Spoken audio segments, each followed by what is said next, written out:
آج کی گفتگو کا عنوان اور موضوع ہے اللہ تبارک و تعالیٰ کا مہمان مہینہ، رحمتوں اور برکتوں والا مہینہ، اس کی آمد ہے، تو رمضان المبارک کو کیسے گزارا جائے۔ نیکیوں کا سیزن ہے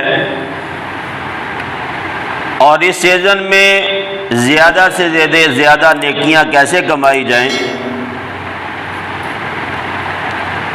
ہمارے ہاں ماحول میں بھی یہی دیکھا جاتا ہے، ہر جگہ پہ، ہر مارکیٹ میں، کہ جس چیز کا سیزن آنے والا ہوتا ہے تاجر برادری اس مال کو پہلے سے جمع کرنا شروع کر دیتے ہیں، اسٹاک رکھ لیتے ہیں تاکہ سیزن میں زیادہ سے زیادہ بکے اور ہماری آمدنی زیادہ سے زیادہ ہو۔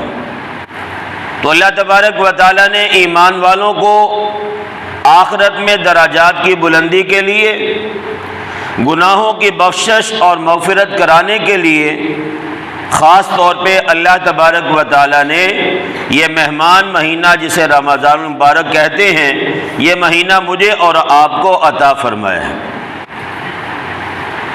اور سب سے بڑھ کے امید کی جا سکتی ہے، یقین نہیں ہے کہ آنے والا جو رمضان ہے کہ ہم اس تک پہنچ سکتے ہیں یا نہیں، اس لیے کہ ابھی بھی 1-2 دن باقی، زندگی کا بھروسہ نہیں ہے۔ لیکن یہ کہ جب ایمان والا پختہ نیت اور ارادہ کر لیتا ہے کہ میں نے یہ نیک عمل کو اس انداز سے پورا کرنا ہے، ادا کرنا ہے، اگر اس کی زندگی وفا کرے اور وہ محنت کرے، اللہ اپنی شایان شان اس کا بدلہ عطا فرماتے ہیں۔ لیکن اگر زندگی وفا نہ بھی کرے، مومن کو اس کی نیت کی وجہ سے اللہ تبارک و تعالیٰ وہ اجر و ثواب پھر بھی عطا فرماتے ہیں۔ اس اعتبار سے مجھے اور آپ کو رمضان المبارک کے لیے تیاری بھی کرنی چاہیے اور تیار بھی رہنا چاہیے۔ یہ مہینہ اللہ کی طرف سے بخشش کا بھی ہے، مغفرت کا بھی ہے، جہنم کی آگ سے خلاصی کا بھی ہے۔ آپ حضرات جانتے ہیں بخوبی کہ جتنی اہم راتیں آتی ہیں عبادت کی، شب معراج کی تھی، شب برات کی تھی، 10 محرم کا ہے، یا اسی طرح جتنی بھی بابرکت راتیں آتی ہیں، ہمارے مسلمان بھائی بڑے اہتمام کے ساتھ جاگتے بھی ہیں، عبادت بھی کرتے ہیں، اپنی اپنی ہمت کے اعتبار سے عبادات کی جاتی ہیں۔ لیکن یہ جو رمضان المبارک کا مہینہ ہے، یہ سارے کا سارا مہینہ برکتوں والا ہے۔ اس کے جتنے بھی لمحات کو قیمتی بنایا جا سکے اتنا ہی کم ہے۔ اس کی راتیں اپنی ایک عظمت اور شان رکھتی ہیں، اور اس میں دن کا روزہ ایک اپنی شان رکھتا ہے۔ اس کی راتیں بھی بابرکت ہیں، اس کے جو دن ہیں یہ بھی برکتوں والے ہیں۔ اب ہمارے اوپر ہے کہ ہم اس رمضان کو کیسے گزارتے ہیں۔ ایک تو بھائی اس رمضان المبارک میں کوشش یہ کریں کہ ہماری کوئی بھی نماز جو ہے وہ جماعت سے فوت نہ ہو، جتنا زیادہ ہو سکے اہتمام فرمائیں۔ حدیث مبارکہ میں آپ نے جو بارہا یہ حدیث مبارکہ فضائل اعمال میں بھی سنی ہے، ممبر و محراب پہ بھی بیان کی جاتی ہے کہ نبی پاک صلی اللہ علیہ وسلم نے ارشاد فرمایا کہ جو بندہ 40 دن تکبیر اولیٰ کے ساتھ اس انداز سے نماز پڑھتا ہے کہ جب امام تکبیر کہے، تکبیر تحریمہ اللہ اکبر، تو مقتدی بھی ساتھ کھڑا ہو، امام کی تکبیر کے ساتھ تکبیر کہے، اس کی تکبیر اولیٰ فوت نہ ہو، اور 40 دن اس انداز سے نماز بندہ پڑھ لے، تو اللہ تبارک و تعالیٰ اس 40 دن کے نماز پڑھنے کی برکت سے اس کو 2 انعام عطا فرماتے ہیں۔ پہلا ہے جہنم سے خلاصی کا، اور دوسرے نمبر پہ نفاق سے بری ہونے کا۔ مفہوم مطلب یہ ہے کہ جو بندہ یہ چلہ اس انداز سے کاٹ لیتا ہے، 40 دن تکبیر اولیٰ سے نماز پڑھ لے گا، یہ بندہ جہنم میں بھی نہیں جا سکتا، اور یہ بندہ جب مرے گا ایمان پہ اس کی موت آئے گی، یہ منافقت کی حالت میں نہیں مر سکتا۔ یہ گارنٹی، یہ پروانہ نبی پاک صلی اللہ علیہ وسلم نے عطا فرمایا ہے، اور یہ وعدہ ہے 40 دن تکبیر اولیٰ کے ساتھ نماز پڑھنے کا۔ عام لوگ اس مہینے میں کام نہیں کرتے، یا بیچارے جن کی ذمہ داری ہیں وہ تو کرتے ہی کرتے ہیں، لیکن جو فارغ لوگ ہیں جن کے اوپر کوئی ذمہ داری نہیں ہے، گلی چوکوں میں، چوراہوں میں، گھر میں یا باہر جہاں بھی، وقت تو بھائی گزر ہی جاتا ہے۔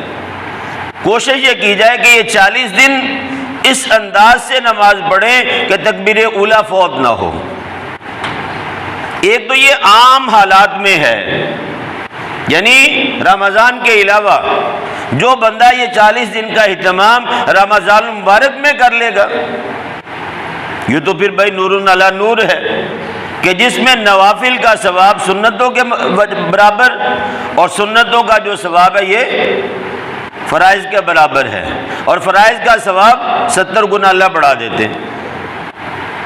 اس لیے کوشش یہ کریں کہ اس رمضان میں میری اور آپ کی کوئی بھی تکبیر اولیٰ فوت نہ ہو۔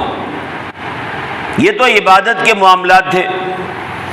دوسرے نمبر پہ جتنا زیادہ ہو سکے قرآن کریم کی تلاوت فرمائیں۔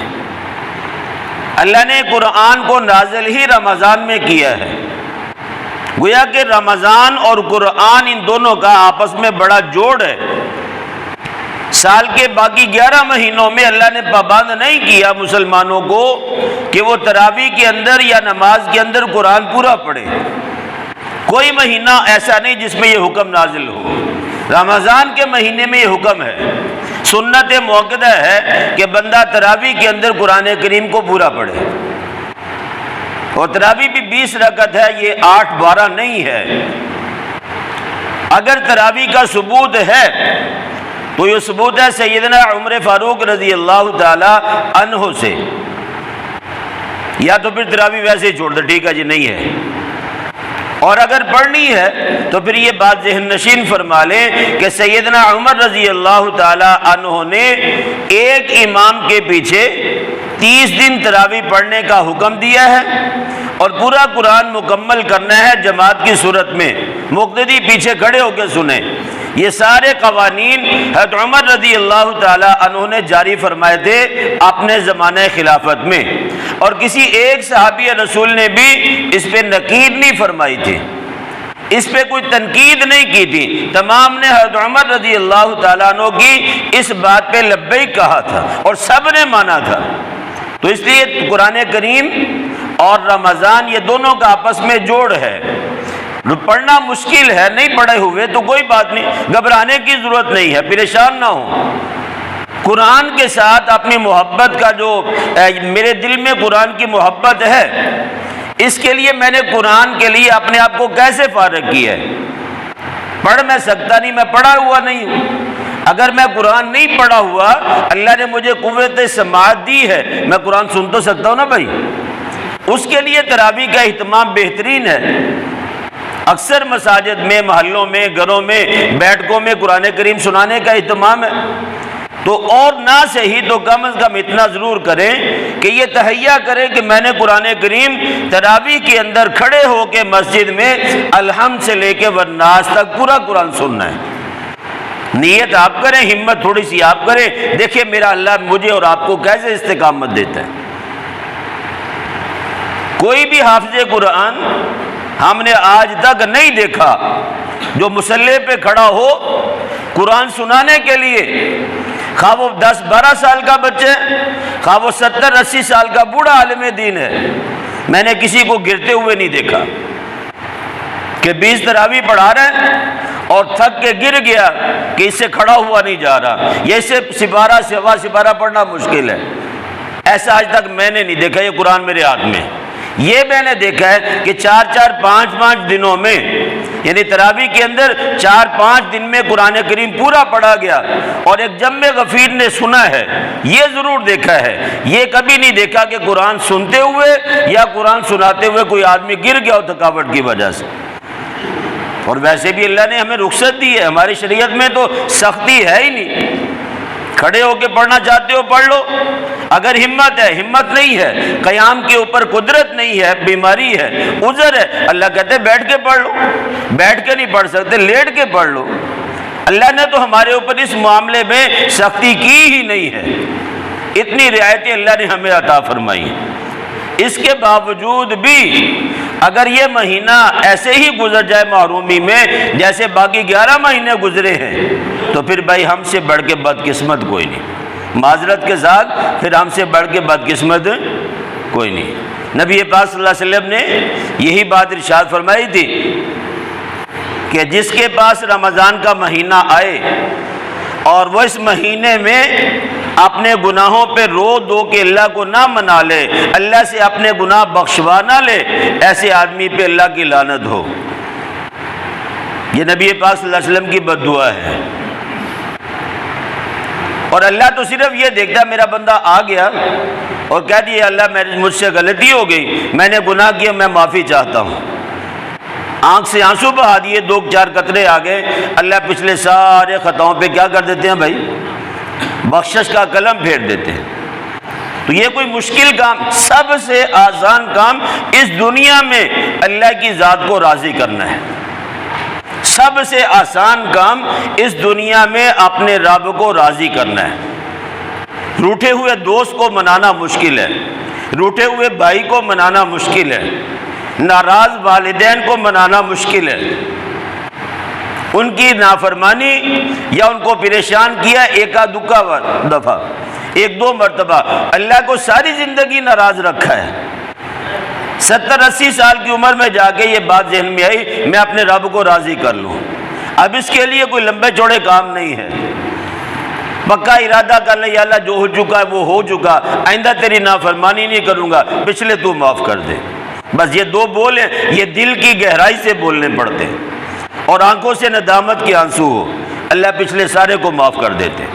اور یہ اللہ نے وعدہ فرمایا، یہ مشکل کام ہے بھائی، اللہ کی ذات کو منانا سب سے آسان ہے، اور ہم جو آسان کام وہ کرتے نہیں، اور جو مشکل ہے اس کے پیچھے کیا ہوئے، صبح سے لے کر شام تک دوڑ لگی ہوئی ہے۔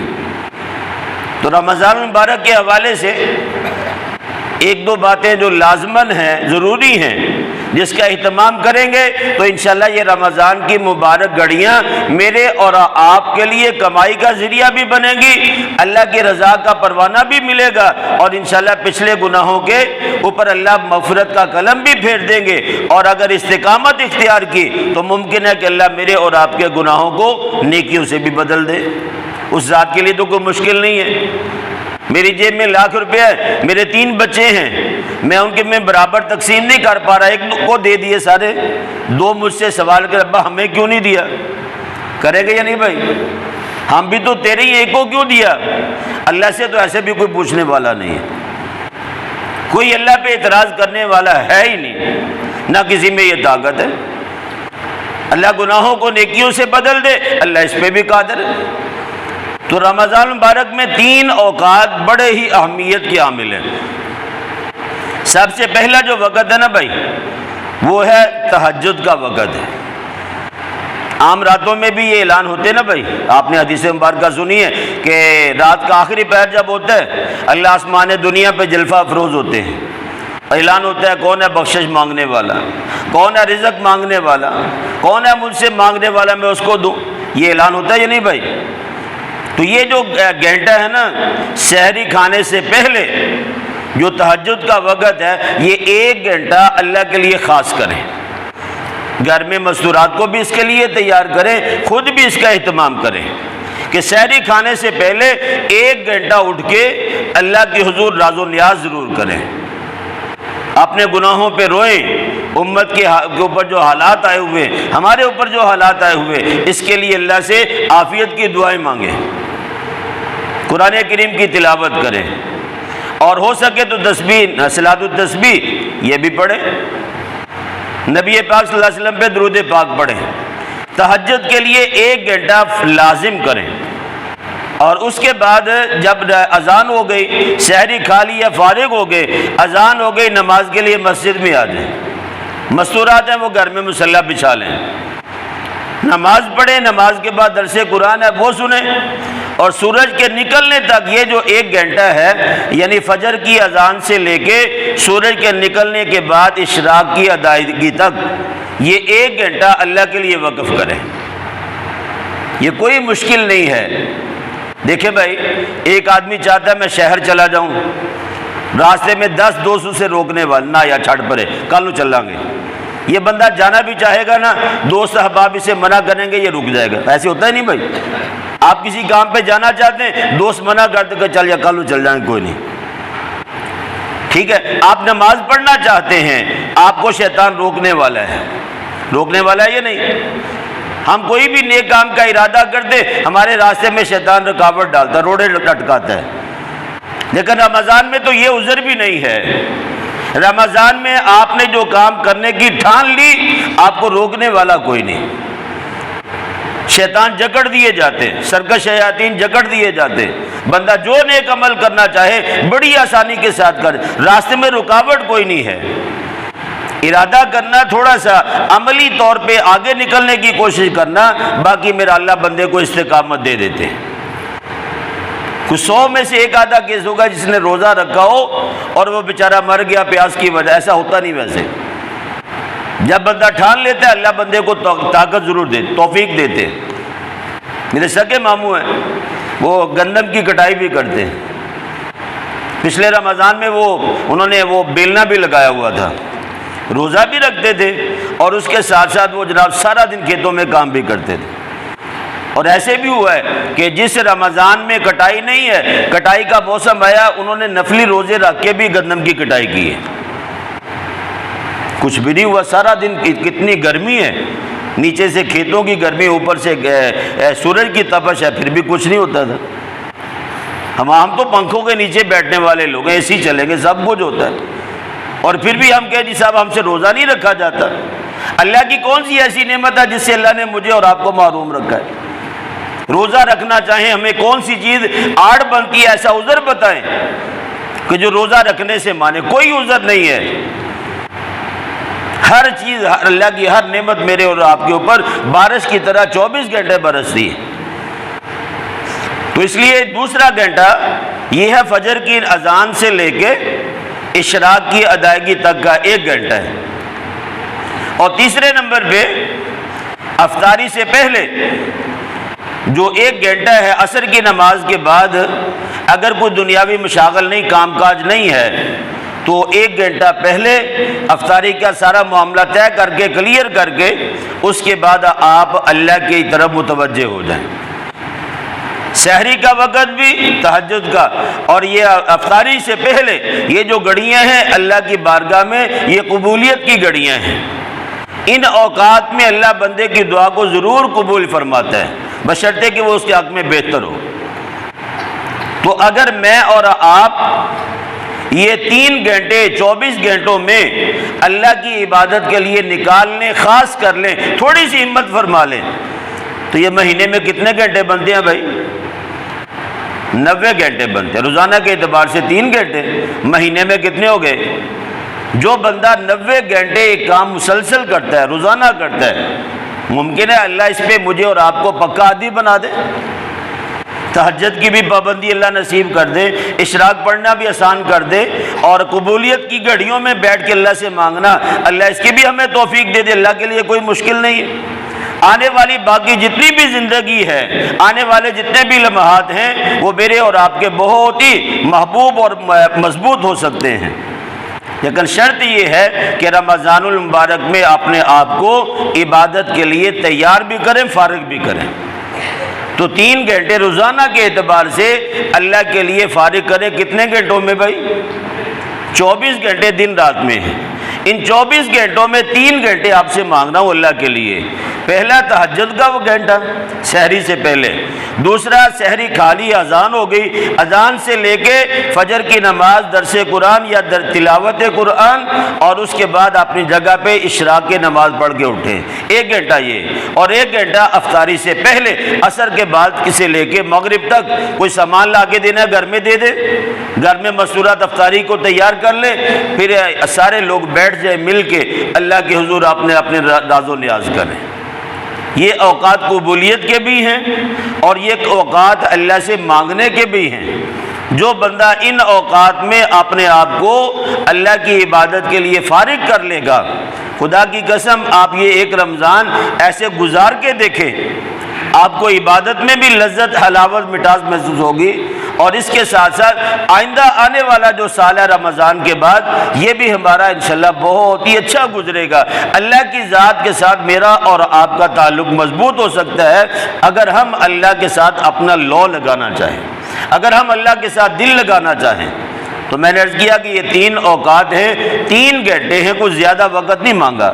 ان 24 گھنٹوں میں جس ذات نے یہ 24 گھنٹے مجھے اور آپ کو عطا کیے ہیں، ان 24 گھنٹے میں 3 گھنٹے بھی ہم اپنے رب کے لیے نہ نکالیں تو کتنی بڑی محرومی کی بات ہے بھائی۔ کیوں جی؟ ہماری اولاد ہمیں ٹائم نہ دے، ہمارے شاگرد ہم سے پوچھے بھی نہ، دکھ ہوگا کہ نہیں ہوگا؟ دلی طور پہ تکلیف ہوگی یا نہیں بھائی؟ جس ذات نے ہمارے اوپر ان گنت نعمتوں کی بارشیں فرمائی ہیں، اگر اس ذات نے ہمارے ہی فائدے کے لیے، اللہ کا تو کوئی فائدہ نہیں ہے بھائی، ساری انسانیت اللہ کی تابعدار بن جائے، سجدوں میں گزارنا شروع کر دے، کوئی ایک بندہ بھی اللہ کی نافرمانی نہ کرے، ساری انسانیت کی بیک وقت عبادت کرنا اللہ کی شان میں 1 انچ بھی اضافہ نہیں کرتا۔ وہ ذات پہلے سے کامل اور مکمل ہے۔ ساری انسانیت اللہ نہ کرے نافرمان بن جائے، کوئی ایک بھی اللہ کو جاننے والا، پہچاننے والا نہ ہو، اللہ کی شان میں پھر بھی ذرہ برابر بھی کمی نہیں آتی۔ وہ پہلے سے کامل اور اکمل ذات ہے۔ فائدہ بھی کس کا ہے بھائی؟ اپنا، اور نقصان بھی اپنا ہے۔ اللہ نے یہ نیکیوں کو سیزن مجھے اور آپ کو دی اپنی ذات کے فائدے کے لیے۔ تو اس لیے بھائی یہ 3 گھنٹے رمضان میں اللہ کے لیے فارغ کریں، پھر دیکھیں انشاءاللہ عبادت میں لذت کیسی آئے گی۔ اللہ پاک مجھے اور آپ کو توفیق عمل نصیب فرمائے، تمام احباب سنتیں ادا کر